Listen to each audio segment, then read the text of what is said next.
Hey guys, Joe Tunney here at Infinity of Kirkland in Kirkland, Washington, just outside of Seattle. And we've just taken in an absolutely beautiful 2013 Toyota Sequoia Platinum. That's the top of the line for the Toyota Sequoia. One of 5 trade-ins this weekend, go figure, from people who have just moved here from the state of Texas, thus the Texas license plates. But like most vehicles from Texas, it is 2-wheel drive, not 4-wheel drive, and we're in 4-wheel drive country up here. So this is a car that's definitely going to go to the auction. However, before we send it to the auction, we want to take a look at the Sequoia. It is a really fascinating vehicle. Fast, easy to drive, lots of cool features. And one of the features that you can tell that makes it a Platinum right out of the get-go is this little rectangular cutout right here is for a feature called laser guided cruise control. And so how laser guided cruise control works is when you're in laser guided cruise control, if somebody cuts you off or slows down abruptly, it maintains the speed between your vehicle and the vehicle in front of you. So if they're decelerating heavily, this car is going to decelerate right along with it all the way to essentially 0 miles per hour. If it happens abruptly, it's not going to slam on the brakes that fast, but it does moderate the rate of closure between you and the vehicle in front of you. This one looks terrific in black, 20-inch wheels. Now, if you get a Limited, you get 20-inch wheels, and most of the time, if you get a Platinum, you get chrome 20-inch wheels. Every now and again, we'll see it without the chrome wheels, and a lot of times that has to do with it being either a 2-wheel drive or they'll just swap them out at the dealership level. Taking a look around this particular vehicle, it looks great. This one only has 14,000 miles. Has the nice looking tan interior, which works really well with the black exterior, and then also with all those wood touches that you're going to find on the top of the line Sequoias. This one has a 12-way power seat, as opposed to the Limited, which has a 10-way power seat. And then Limited comes with optional things like navigation, which are standard on the Platinum. Taking a look in the back seat, now one thing you can tell that makes it a Platinum right out of the get-go is the quad seating configuration. Now you can get this as an option in the Limited, but all of the Platinums have this feature. And it's a little bit hit or miss, to be honest with you. I like it. It looks cool. It's more practical if you have kids. I mean, I have 3 small kids, and so they always want to grab each other or wrestle inside the back of the car. Well, this keeps everybody at a safe distance from one another, so that part's nice. And it looks good, so that part's nice. But unlike our own Infinity brand, the center console doesn't just easily pop out and move away. It's a big weekend project to get this thing out of the vehicle, and then it's a little bit unsightly because there's no carpet underneath here. And so that's one feature if you like to remove this to have a dog running around or just to make it a little bit easier to get into the back seat. That's a negative on this car. It does come with rear heated seats, so that's a nice touch. This one has a DVD, again optional on the Limited, but standard on the Platinum. And so I love it, but it's something that you need to know if you like to take this out, that it is a bit of a journey. And so the JBL sound in this one, and JBL speakers all the way front to back. The stereo on this is absolutely magnificent.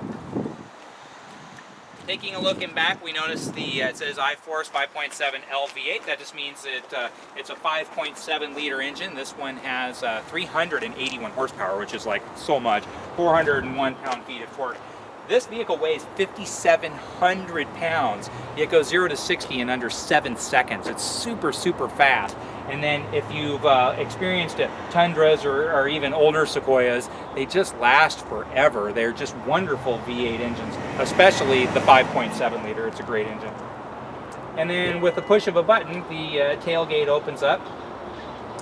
A couple of neat features on this. First, this one is set up for trailer tow. This will tow 7,400 pounds in 2-wheel drive, and in a Platinum edition with all-wheel drive, that drops to 7,000 pounds. If this were a base model SR5, it would do 7,100 pounds in 4-wheel drive. So if you see some different numbers as you're doing your research, that's where that's from. The most way to tow the most power, or tow the most weight, is to get a 2-wheel drive, and that's what this one is.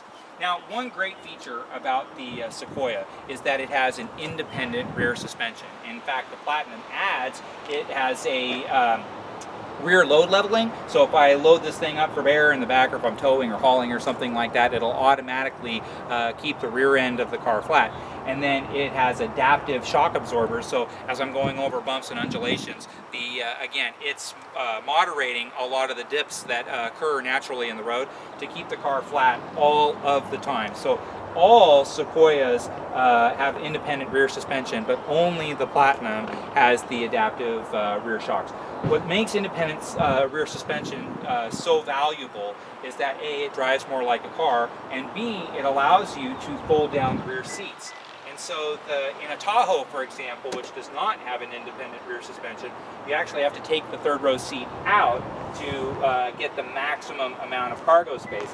And so when I've got the seats down, this will actually do 66.6 cubic feet of carrying capacity. And then if I take everything out and have everything flat as flat can be and just have for one person, it'll do over 120 cubic feet of, so if I want to load this thing up, if I've got a small business or something like that, there's a tremendous amount of storage available in this, regardless of what configuration that I have it in.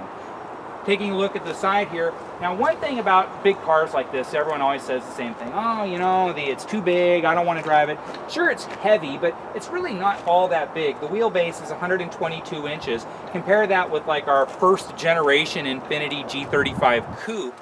That wheelbase is 112.2. So the actual length of the vehicle isn't so daunting as all of that. 122 is not that long at all. Let's take a peek inside.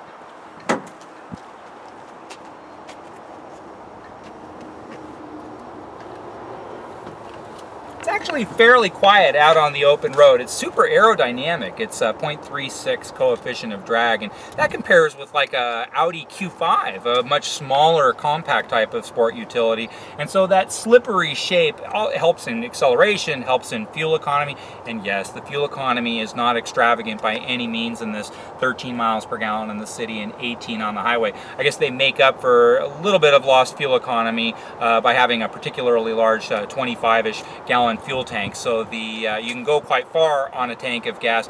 But you know, you giggle and say, well, you know, 13 miles per gallon in the city, that's like nothing. Yeah, but that's a whole 7 people and all their belongings. Goes 0 to 60 in mid 6s, and has you know, even with 4-wheel drive, it gets very similar gas mileage. And so for such a big vehicle and such a powerful vehicle, those numbers aren't really all that different than any other full-size sport utility. If I had to sacrifice you know, quality and refinement and resale value at the expense of or the benefit of gaining a mile or two of MPG, it's a no-brainer. These things have such amazing resale value, you have to factor that into the equation. They're worth more than other big sport utilities. And as the miles get higher and higher and higher, not only are they worth more than their competition, they're worth far more than their competition. Infiniti's QX56 enjoys that same nice resale value. Japanese cars just have an angle that all the other brands don't have. They are built to last, and they've earned their reputation. And because they've earned their reputation, you're the beneficiary of amazing resale value.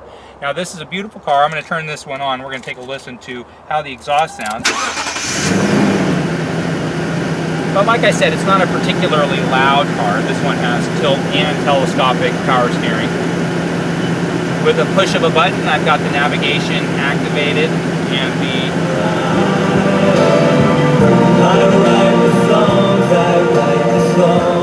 the previous owner apparently is a fan of Barry Manilow. We won't hold that against him. But again, this car is very, very well equipped. Heated seats front and rear, navigation, DVD, JBL, and of course, it's a top-of-the-line Platinum package. If you have any questions about this vehicle, please don't hesitate to give me a call. My name is Joe Tenney. I'm the sales manager here at Infiniti of Kirkland. You can call me anytime, 425-821-1600, or just drop me an email at joet@infinitiofkirkland.com.